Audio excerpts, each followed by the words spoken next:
आपके किसी भी दोस्त या रिश्तेदार से कम है, या तो फिर उनकी जान की कीमत आपकी जान से कम है। आपको शायद लग रहा होगा कि ये कैसा बेहुदा सवाल है।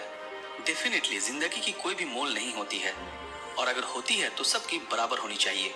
लेकिन अगर मैं आपसे पूछूं, क्या आपकी जिंदगी की कीमत आपके देश के राष्ट्रप्रधान से ज्यादा कीमती है?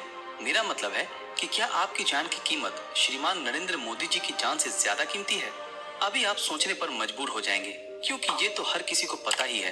किसी भी देश के राष्ट्रपति या प्रधानमंत्री की जान की कीमत उन देशों के किसी भी आम नागरिक से कई गुना ज्यादा है। और जबकि उनकी जान इतनी कीमती है, तो सिंपल सी बात है कि उनकी सुरक्षा व्यवस्था के ऊपर कड़ी से कड़ी निगरानी रखी जाती होगी। और तो और सालाना इनकी सुरक्षा के ऊपर करोड़ों रुपए खर्च किए जाते होंगे। तो आइए देखते हैं कौन कौन है ये लोग और इनकी इतने टाइट सिक्योरिटी के पीछे का रीजन क्या है। अब सवाल ये है कि प्रेसिडेंट और पीएम के लिए इतनी कड़ी सुरक्षा व्यवस्था क्यों आयोजन की जाती है।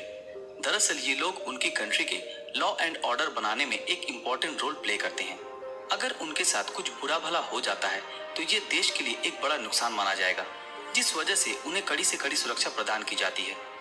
ज्यादातर देशों में प्रेसिडेंट को पीएम से ऊंचा दर्जा दिया जाता है और उन्हें प्राइम मिनिस्टर से कई गुना ज्यादा सुरक्षा प्रदान की जाती है। जैसे कि रशिया के व्लादिमीर पुतिन और यूएसए के डोनाल्ड ट्रंप दुनिया के हर देशों में प्रेसिडेंट को पहला नागरिक माना जाता है। वहीं हमारे देश भारत में सरकार द्वारा लिया गया कोई भी महत्वपूर्ण डिसीजन प्रधानमंत्री का होता है, और यही कारण है कि उनकी सुरक्षा के लिए ज्यादा संसाधन का इस्तेमाल किया जाता है। दुनिया में ऐसे कई सारे लोग हैं जिनकी सुरक्षा के पीछे उनका देश हर रोज करोड़ों रुपए खर्च करता है। जिनमें से एक है यूनाइटेड स्टेट के प्रेसिडेंट मिस्टर डोनाल्ड ट्रंप, जिन्हें हम दुनिया के पावरफुल इंसानों में गिनते हैं। इनकी सुरक्षा के पीछे करीब 6 करोड़ रुपए खर्च किए जाते हैं। जी हाँ दोस्तों, आपने ठीक सुना, 6 करोड़ रुपए, जो कि एक बड़ी राशि है। और इतना ही नहीं, व्हाइट हाउस से जब भी वो निकलते हैं तो पूरी बॉडीगार्ड टीम के साथ उनकी मिलिट्री ग्रेड कार में ही वो निकलते हैं।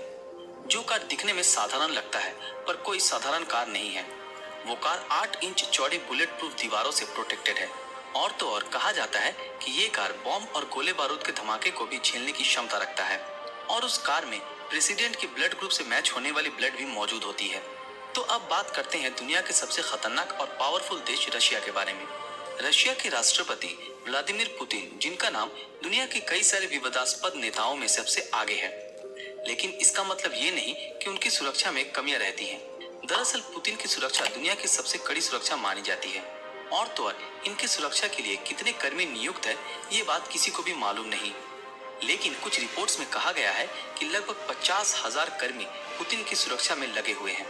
पुतिन की सुरक्षा की responsibility the federal protective service के ऊपर है, जो पुतिन की सुरक्षा में कड़ी से कड़ी नजर रखती है। जब फेडरल प्रोटेक्टिव सर्विस का नाम आ ही चुका है, तो मैं आपको बता दूं कि ये रशिया का एक खुफिया और गुप्त ऑर्गेनाइजेशन है, जो न कि सिर्फ पुतिन की सुरक्षा पे नजर रखता है, बल्कि इस गुप्त ऑर्गेनाइजेशन का रशिया के हर एक क्रिमिनल ऑर्गेनाइजेशन पे ध्यान रहता है। कहा जाता है फेडरल प्रोटेक्टिव सर्विस कई असैसिनेशन अटेम्प्टों को अंजाम देने से सफलतापूर्वक विफल कर चुका है। अब आपको ले चलते हैं नॉर्थ कोरिया में। आपको शायद अब तक पता चल ही चुका होगा कि हम किसकी सुरक्षा के बारे में बात करने वाले हैं। जी हाँ, हम बात कर रहे हैं नॉर्थ कोरिया के supreme leader Kim Jong Un के बारे में। किम की सुरक्षा बाकी सभी लीडर की सुरक्षा से काफी हद तक अलग है। जहां बाकी सारे लीडर्स की सुरक्षा में उनके बॉडीगार्ड कार में और बाइक में सुरक्षा प्रदान करते हैं, वहीं किम की सुरक्षा में उनके बॉडीगार्ड उनके कार के चारों तरफ पैदल चलते हैं। किम की कार के चारों तरफ 12 बॉडीगार्ड हमेशा दौड़ते रहते हैं। इस बारे में किम का कहना है कि बॉडीगार्ड अगर कार या बाइक चलाएंगे तो उनका ध्यान हर वक्त भटकता रहेगा और वो अपने काम को ठीक तरह से नहीं कर पाएंगे। किम की सुरक्षा के लिए करीब 15,000 कर्मचारी नियुक्त हैं, जो अलग अलग क्षेत्रों में किम की सुरक्षा पर कड़ी नजर रखते हैं। किम का अपने सुरक्षा के ऊपर इतना जोर देने के पीछे का कारण है, इससे पहले उनके पिता और भाई कोरिया के नेता रह चुके हैं, जिस दौरान उन पर कई बार हमला भी हो चुका है। इसी बात को ध्यान में रखते हुए किम अपने सुरक्षा को लेकर काफी सीरियस रहते हैं।